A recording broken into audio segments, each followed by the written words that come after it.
지난 광복절 특사에서 이른바 친박계 인사들이 배제된 직후 박근혜 전 대통령이 공개 활동을 재개하면서 관심을 끌고 있습니다. 여당 주류에선 큰 의미를 두진 않고 있지만 내년 총선을 앞두고 몸풀기에 나선 것 아니냐는 관측도 나오고 있습니다. 조성호 기자의 보도입니다.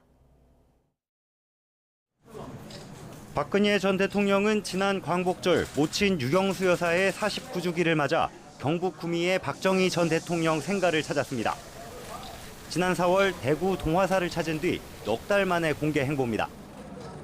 총선이 다가오는 터라 정치적 의미에 대한 질문이 쏟아졌지만 일단 말을 아꼈습니다.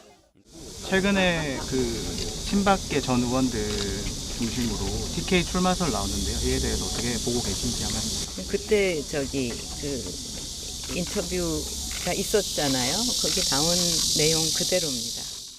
최측근인 유영하 변호사가 최근 언론 인터뷰에서 박 전 대통령 건강이 상당히 회복됐고 측근들과 만남을 이어가고 있지만 정치하는 사람들과 자신을 연결지을 이유가 없다고 한 걸 거듭 강조한 걸로 풀이됩니다. 하지만 한때 선거의 여왕으로 불린 박 전 대통령의 동향에 정치권은 촉각을 세울 수밖에 없습니다. 대표적인 친박계 인사로 분류되는 최경환 전 경제부총리와 우병우 전 민정수석은 내년 총선 출마설이 끊이지 않기 때문입니다. 지난해 대구시장 경선에서 고배를 마신 유 변호사도 제도전 의사를 숨기지 않고 있습니다.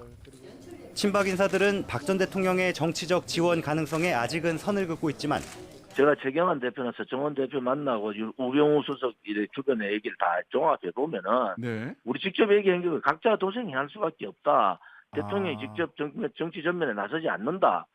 박 전 대통령이 측근들을 돕기 위해 어떻게든 영향력을 행사할 수 있다는 전망이 여전한 것도 사실입니다.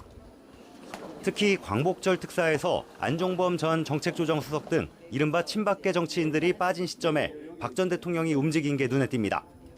국정농단 수사를 주도한 윤석열 대통령 그리고 현 정부에 대한 불만을 애둘러 드러낸 것 아니냐는 겁니다.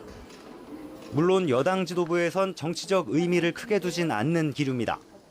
세규합을 하려고 한다면 계속적으로 외부 활동을 하고 뭔가 강연도 하고 SNS에 모두를 올리고 하겠지만 몇 달 만에 겨우 한번 모습을 드러낸 거 아니겠어요?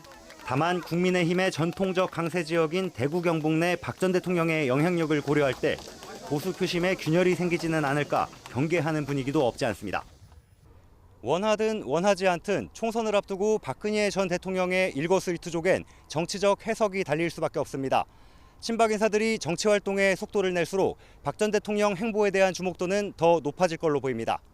YTN 조성호입니다.